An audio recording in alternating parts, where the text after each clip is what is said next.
It's just a very slow sort of grind it out kind of market right now. That's Dave Meyer, Vice President of Data and Analytics at BiggerPockets and also a rental investor himself. And I asked him to join me to help make sense of this crazy real estate market of 2024. It just seems like no one wants to sell into this environment. That has really suppressed supply this year. He definitely has some good news to share, but there's also some scary things to watch out for in 2024 if you want to invest in real estate. Be very cautious about projecting any rent growth in the next couple of years. So now we're going to dig into all of that and more.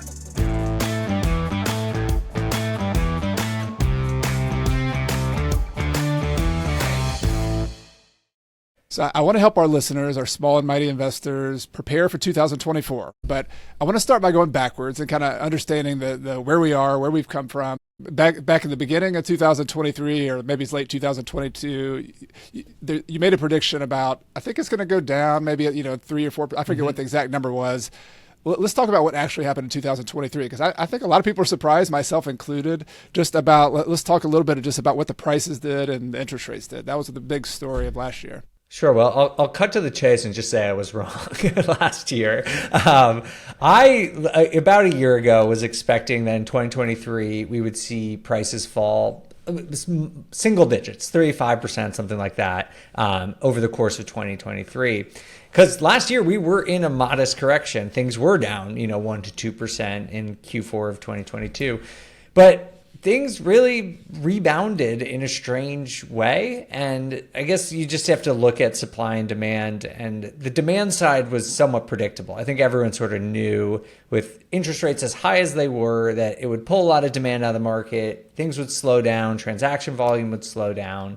And we had seen really low supply in the market through 2021, 2022.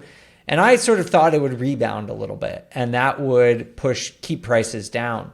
But that didn't really happen. Inventory is just really, really low. And so if you know anything about supply and demand, you know that if demand falls, usually prices go down unless supply stays low or falls at the same time. And that's exactly what happened. And so we've seen prices rise modestly, 2 or 3% this year. But given what I thought was going to happen, that is a positive sign for pricing.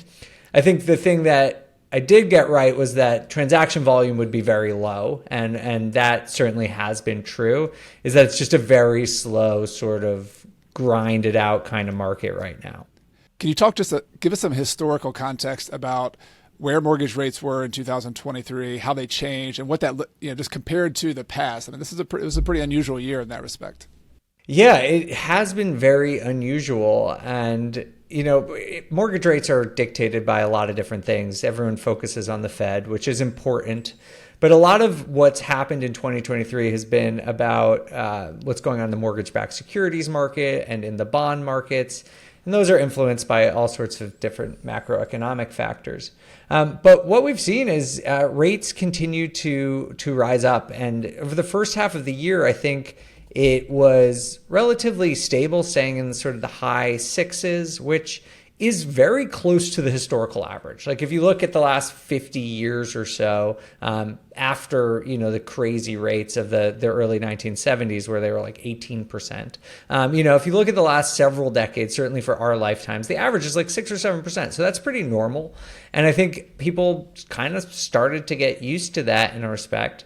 But then sort of the latter half of this year, things peaked up to about 8%, and that did start to slow down the market. And the market is cooling off a little bit as we head into 2024, but not in any way that's really impacting prices in some huge way. So I want to talk about supply and demand a little bit. This is going to be relevant to 2024. And this is just such an important concept that you cover a lot in your report, your state of the real estate market report, which I'll have a link to in the podcast and video description.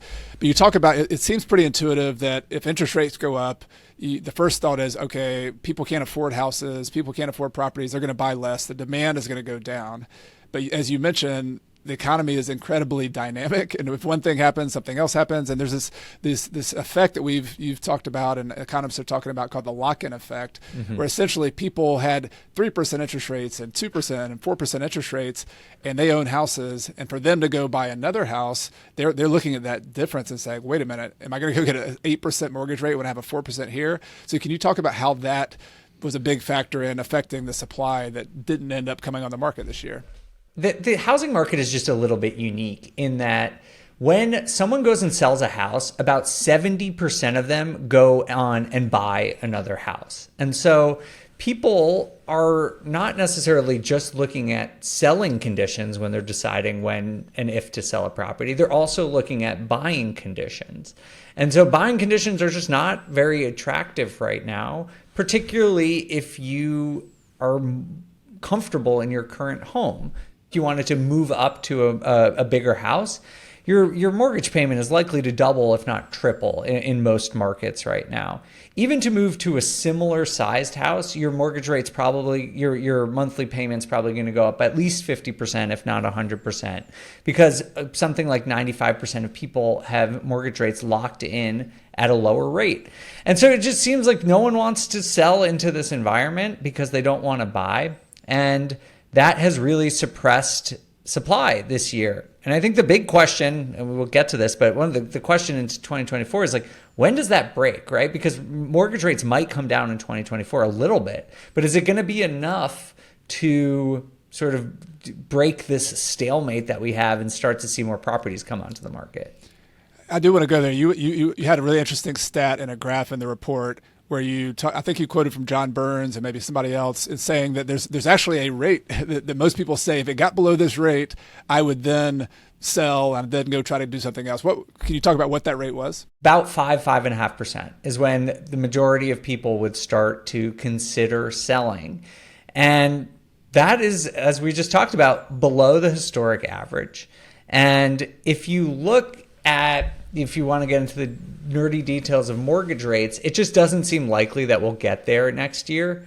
Right now, the federal funds rate is above 5%. So even if the Fed cuts rates, which I'm not convinced they'll do, they might a little bit. But if that went down to 4%, and some of the credit markets start to work themselves out, we'd see mortgage rates probably around 6%, 6.5% at the end of next year. And so that's good. That's going to increase affordability a lot. But will it increase supply? According to at least this research, probably not so much. I want to talk about some of the regional differences, because I think that's, we all know real estate is super, super local. And in the report, you talk about just how different they are. For example, Austin, Texas on the price side was down 9.5%. Syracuse, New York was up 12 or 13%. And then so maybe you could talk about that a little bit and just why that might be, that some markets are down, some markets are up. There's sort of two things at play in my mind. One is that markets like Austin just grew so quickly during the pandemic that some of these other markets are catching up a little bit. The other thing is, my hypothesis about this is just affordability. If you look at affordability in these markets, and when I say affordability, I just mean how easily the average resident of a city can afford the average price home. It's just too low in a lot of these Western cities like Austin or Phoenix or Las Vegas. Like, normal people can't afford to buy homes there. And so it's just natural that there's going to be a bigger correction there. Whereas you look at places like Western New York, Syracuse, Rochester, Buffalo, or a lot of the Midwest as well, they're just more affordable. Even they grew a lot during the pandemic, but it's just more affordable for the average person to buy there. And so those markets are just a little more functional right now, where people are still able to buy and sell, and demand is up because, frankly, people can work remotely now. And so people who have solid paying jobs may choose to move to some of these smaller cities where they can get a bigger house, or just, have more disposable income and spend less on housing. Yep. Makes sense. Well, Syracuse and Rochester, you've had a good year in 2023. We'll see how 2024 does. So that's the story this year. Is there's regional differences, there's interest rate differences, there's a supply and demand dynamic going on. One of the most important things for us as real estate investors, I mean, I do pay attention to prices, but for me as a landlord, a buy and hold landlord, rents are always the most important thing for me. That's how I pay the bills. That's how I increase my cash flow. Can you talk a little bit before we get into 2024? What happened to rents in 2023?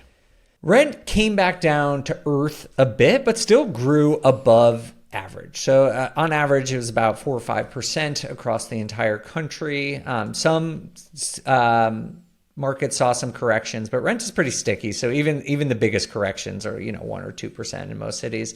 But some cities are still seeing double-digit rent growth, and it really is regional differences. And you see similar sort of regional patterns, where it's mostly going up, in the Southeast and the Midwest, where the West is seeing the weakest.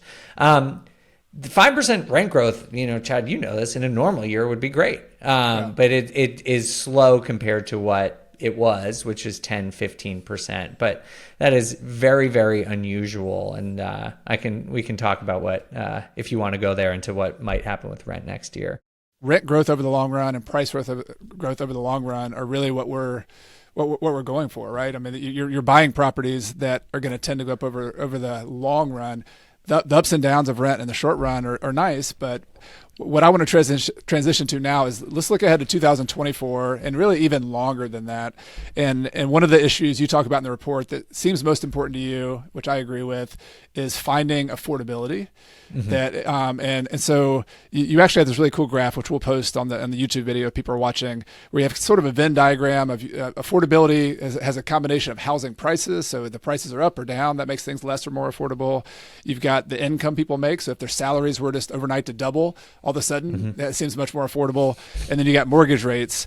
And so maybe talk about that dynamic. Like which one of those might change, which one of those is more likely to change, and how can that affect what we're looking at in 2024? To me, affordability is really what's going to dictate the market in terms of housing prices next year. And when you look at those three variables that go into affordability, mortgage rates seem to be going to play the biggest role. It's probably not a shock to people, but income is going up. And for the first time in a couple of years, it's actually starting to outpace inflation, which is great for the average person, but it's like just above inflation. And, it takes a long time for people's income to grow enough to really impact how affordable a purchase is of $400,000 or whatever, an average price home is, even if it's leveraged. So there are positive income trends, but it's probably not going to really make a difference, at least next year.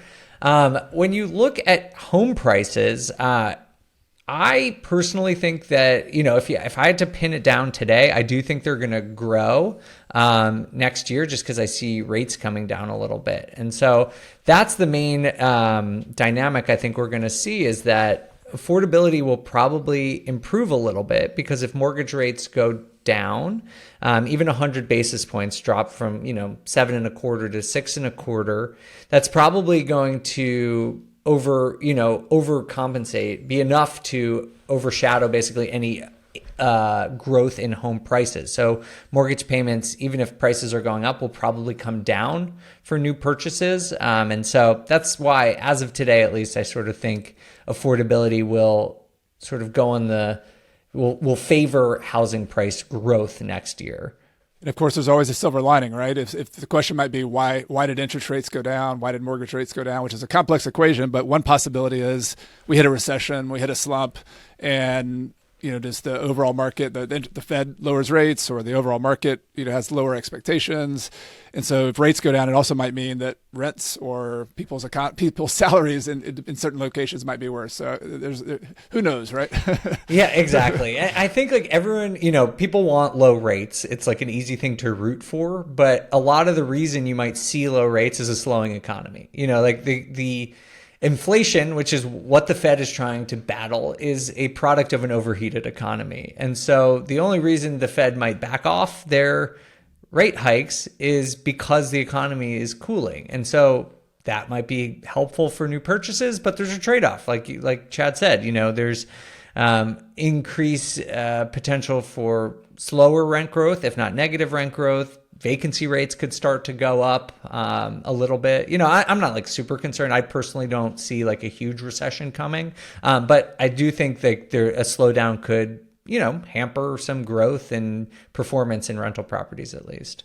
So one of the more specific and tangible parts of your report that I think is really interesting is this whole what's going to happen with the multifamily commercial world. And, I personally buy small multifamily on purpose. I like small single family house, duplexes, quads, even a 10plex. But as you point out in the report, what happens in the commercial world has a big crossover with us in the residential investment world as well. And one particular dynamic that you mentioned is just in 2022 was an all-time high in terms of multifamily construction. And so can you talk about how that might impact and why that might matter in the end of 2023, early 2024? When you look at the residential and commercial markets in terms of prices, they're, related, but I'm not like, they're not as closely related as people might think. I think there's a good chance in 2024 residential prices go up, commercial prices go down. But I do think as a residential investor, the thing to think about is what happens to rents. Because as you said, during the pandemic, there was the biggest multifamily construction boom I've ever seen. And because of the way multifamily works, it takes a couple of years for these things to be completed. And so in 2023, we've seen the highest number of, they call it deliveries of units in multifamily. So a lot of new apartments coming online. And it is starting to slow down, but it is projected to remain elevated through the first half of 2024. And so this means that there are just more apartment supply coming online.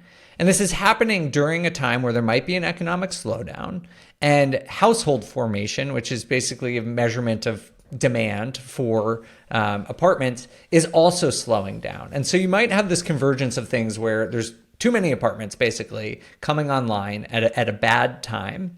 And that's mostly going to impact the multifamily market. But the reason I post this question is because, like, as a tenant, right, you're probably just looking for the best deal. So if rents are starting to sag or multifamily operators start to offer big discounts in terms of rent, that probably will put some downward pressure on, rents, even in a small multifamily, maybe even in single family rental properties.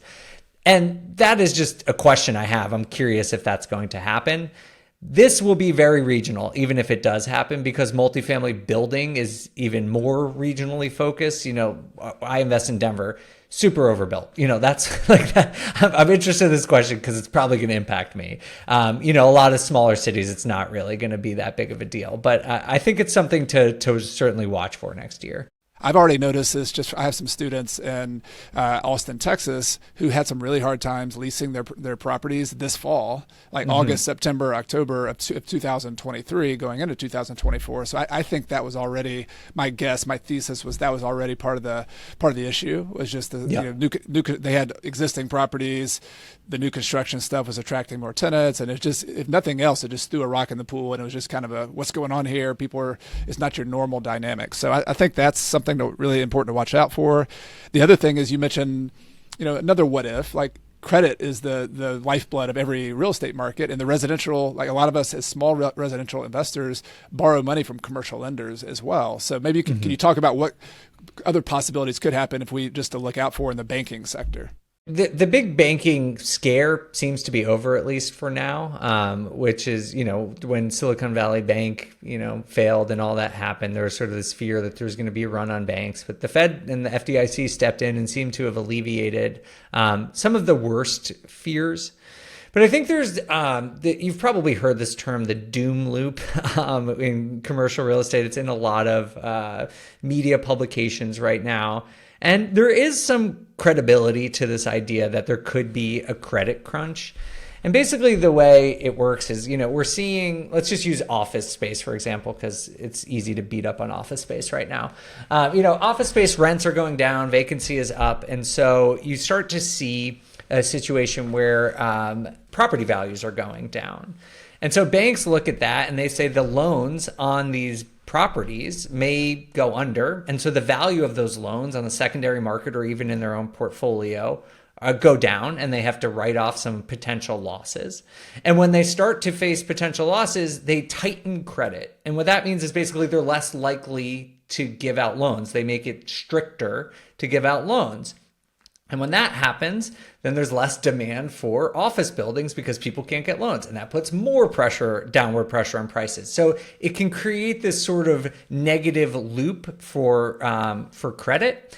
And so I think this is something to watch for. I feel like people have been calling for this for like a year or two and it hasn't materialized. And so I wonder if it will. My guess is that there is going to be more stress in commercial real estate, but I've also read recently that a lot of private lending is picking up. Like private equity firms, hedge funds have a lot of money right now and are stepping in to lend instead of banks. And so that might alleviate this, but I don't think anyone knows for sure. And it's something definitely to keep an eye out for. Another thing to pay attention to, because credit is a big part of the R cycle as well. So all of this is all like really good data. I hope people kind of think about it. I think the most important question everybody has on their mind always is like, okay, I'm a small real estate investor. Like, what do I do with this? Like, what do I do in 2024? And the battle I constantly fight on my YouTube channel and podcasts and just talking to people is like not sitting on the sidelines and trying to time the market. Like just figure out a way to invest, to get be in the market. And so you do have a couple of recommendations in your report, which I think are helpful as well.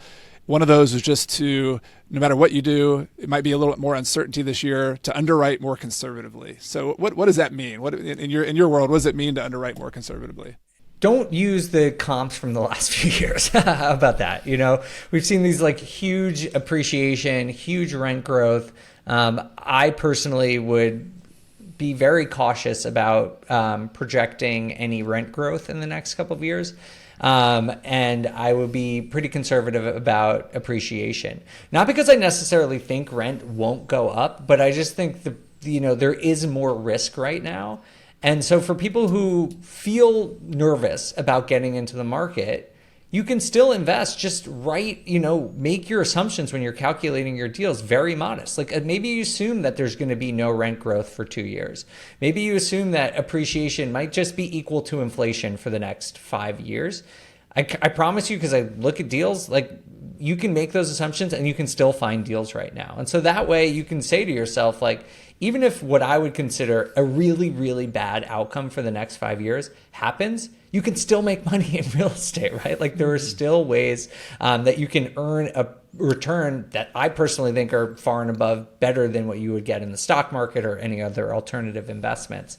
And so I think like you can make assumptions that you're comfortable with and you can still find deals that pencil.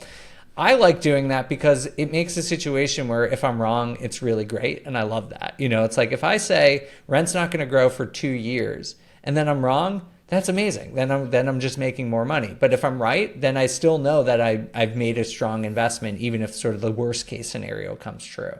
It's one of those funny quote sciences, because we have these formulas which are very exact, but then the assumptions you put into your formulas are so emotional, and they're so. For example, I know people during the last couple of years, they were bidding against everybody, and so they're like, well, if the rent assumptions go up here, and if the prices go up here, and if I can get this interest rate, so you put all these like what if scenarios, and it makes the deal like green light. Okay, look at that, my numbers worked, the formulas worked.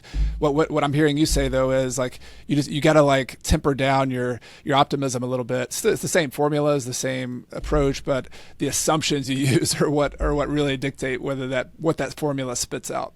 Exactly. Yeah. I mean, I think if you're an experienced investor, you probably know your market really well and your assumptions you probably get good at over time. But if you're new and you're thinking about getting in and you're nervous about this, like it's okay to err on the side of caution. I think that with your assumptions, like to just say like, I don't know if rent is going to grow, because that's true. No one knows if rent is going to grow next year.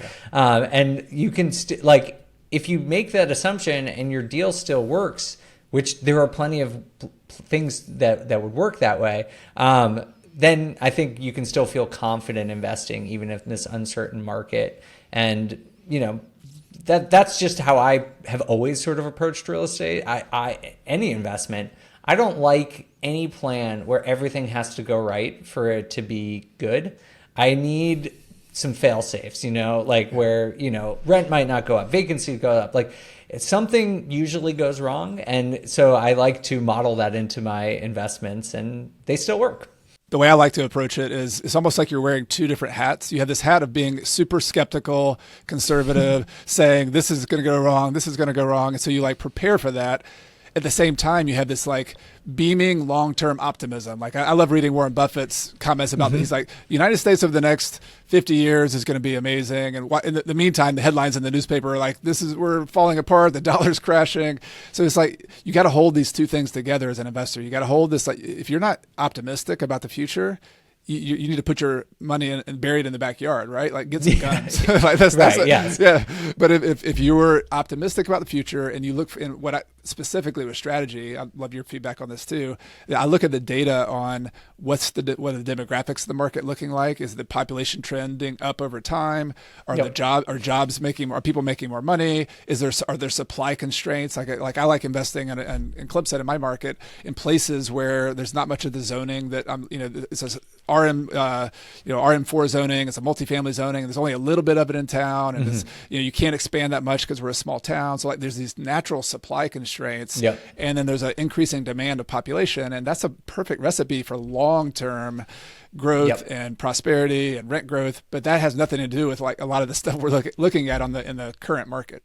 Absolutely, yeah, I totally agree. Like you just have to zoom out, right? Like you look at these little fluctuations in rent this year, next year, you look at appreciation this year, next year, no one knows what's going to happen. If you're feeling nervous, just go Google the median home price in the United States over the last 50 years, and it will make you feel very comfortable. Like if you just zoom out and look at the big picture and you're investing over a long time horizon, the right time to invest is like when you can afford it. And that's just true. Like I look at that graph, median home price in the United States, and I'm like, I want to just hitch my horse to that wagon. Like that is going to go up, and maybe not next year, but 5, 10, 15 years from now, I have full faith that is going to be up. And so as long as I can, protect myself in the short term and not get myself into a cash crunch by, buying something that doesn't cash flow or is going to really, zap my reserves or anything, then I feel pretty good about it. I think that's a good note to end on, Dave. Let people know where they can hang out with you. I'm going to put a link to the State of 2024 Real Estate Report. It's a great report, very concise, but it's also got a lot of the essential information. So that's on BiggerPockets. I'll have a link to that. But where else can people connect with you and hang out with you if they liked what they heard today? Yeah, the best place is on Instagram, where I'm at The Data Deli, and I'm BiggerPockets all the time. Right. And I also recommend your podcast. On the Market podcast is wonderful, and people should check that out as well. Thank you. Totally forgot to plug my own podcast. I appreciate it. I'm there for you, Dave. Got you, buddy. Thank you. All right. Have a good one.